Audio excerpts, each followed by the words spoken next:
Tu sais que je ne vais pas garder cette nouvelle pour moi, cette bonne nouvelle. Quand il y a une bonne nouvelle, on partage. Donc, il y a dans notre groupe WhatsApp le club des disciples que je te recommande à joindre, c'est gratuit. Nous avons vu cette fois-ci que Dieu n'a pas seulement prêché l'évangile à Adam et Ève, comme on l'a vu à l'épisode précédent.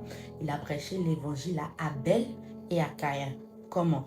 Donc, sûrement que leurs parents leur ont dit que nous avons péché et nous nous sommes couverts de figues. Nous avons pris des feuilles pour nous couvrir. La dernière fois, on a vu péché couvre péché, arbre.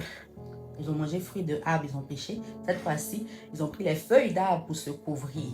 Voyez ce qui s'est passé. Dieu lui-même est venu, il a pris la peau des animaux pour nous revêtir. C'est ce qui a atténué la justice de Dieu. Ils ont expliqué tout ça sûrement.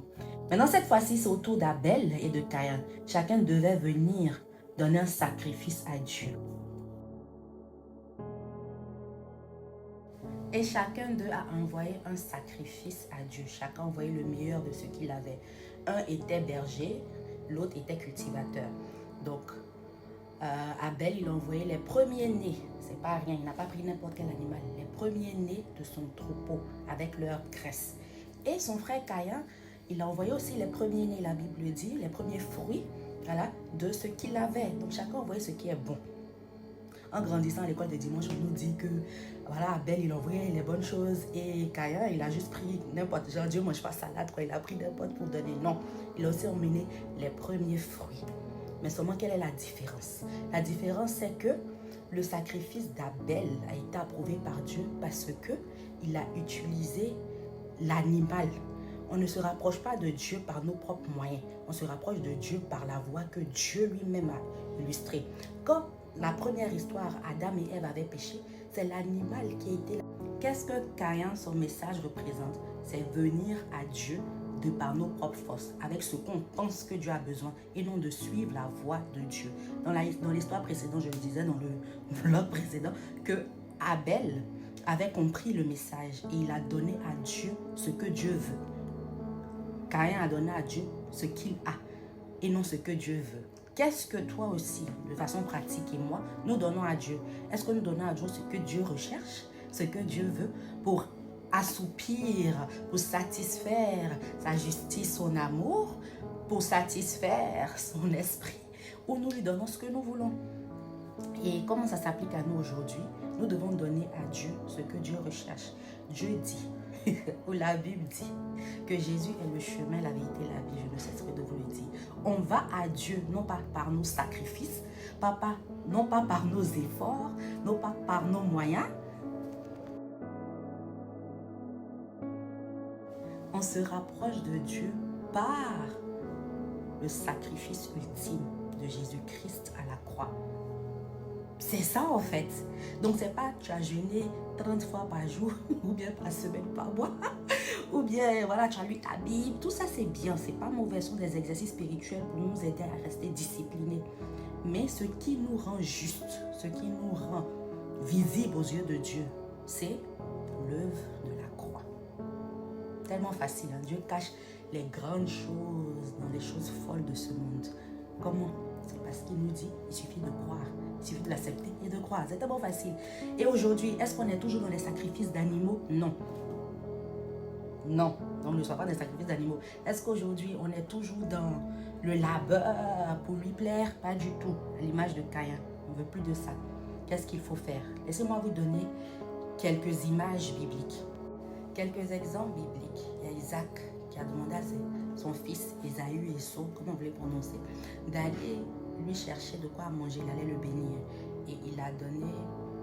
Lui, il était chasseur, voilà, il était dans ce domaine, d'aller chercher le meilleur gibier. Et c'est comme ça que la maman a entendu. Et elle a favorisé Jacob. Parce que Dieu lui avait dit qu'elle était enceinte que 2 nations. Mais le plus grand servira le plus petit. C'est pour planter le décor. Et c'est comme ça que Jacob a porté l'habit de son frère. Parce qu'il était poilu. Donc, quand le papa qui était aveugle a touché la peau de Jacob, il a senti, parce qu'il avait porté l'habit de son frère, les velours, il a senti que tu as la voix de Jacob, mais tu as la peau d'Ésaü. Et il a béni. Cette image-là, ça représente quoi pour nous? Cette image pour nous représente que nous allons chez Dieu le Père de par la robe de justice que Christ nous revêt grâce à l'œuvre de la croix. C'est cette image de Jacob. Une autre image, c'est le républicain et le pharisien. Un disait, je jeûne 3 fois par semaine, je prie 3 fois par jour, je paragraphe, je fais tel et tel. L'autre est venu pour dire, je suis pécheur, aie pitié de moi. Qui est-ce que Dieu a, la prière de qui Dieu a granted, a exaucé, qui lui a plu? C'est celui qui n'est pas venu par ses propres moyens, par ses propres forces, mais sachant qu'il n'est rien, il est pécheur devant Dieu. C'est le secret.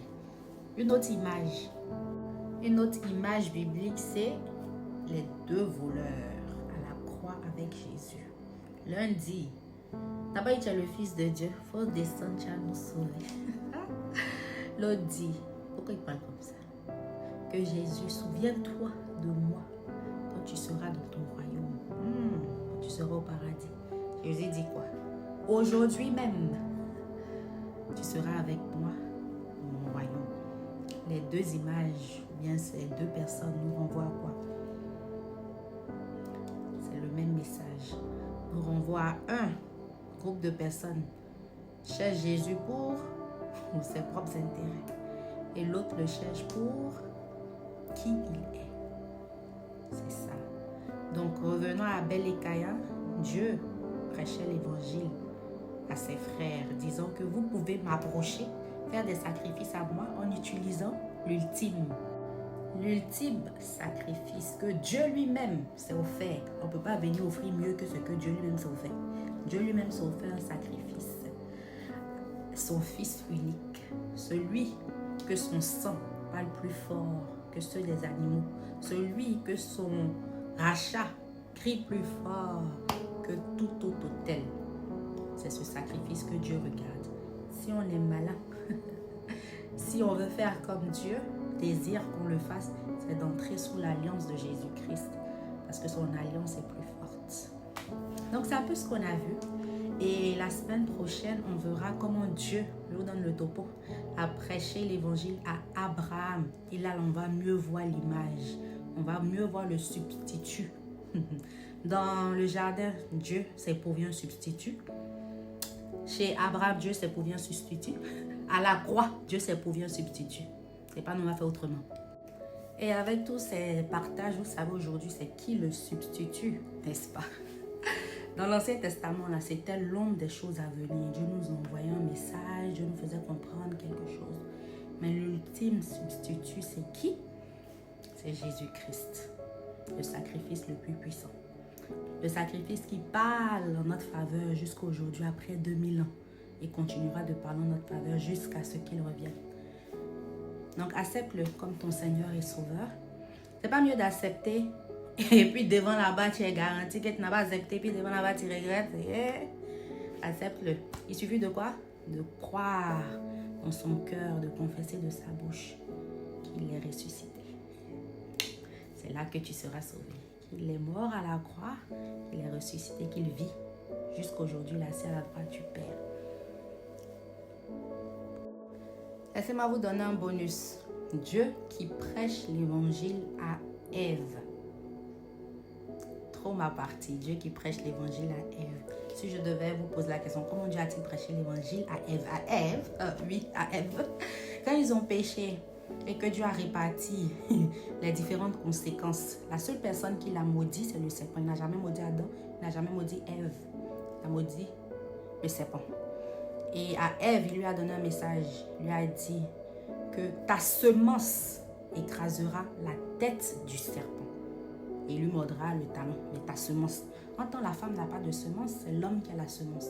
Mais quand Dieu parlait à Ève dans le jardin, à qui faisait-il référence? C'est simple. C'est ce qui me plaît chez Dieu. Quand il parle à une personne, exemple à souveraine, il ne voit pas souveraine, hein? Il voit les gens qui sont derrière souveraine, sa postérité. C'est fort. Donc quand Dieu disait à Ève, ta postérité ta semence écrasera la tête du serpent. Il voyait qui?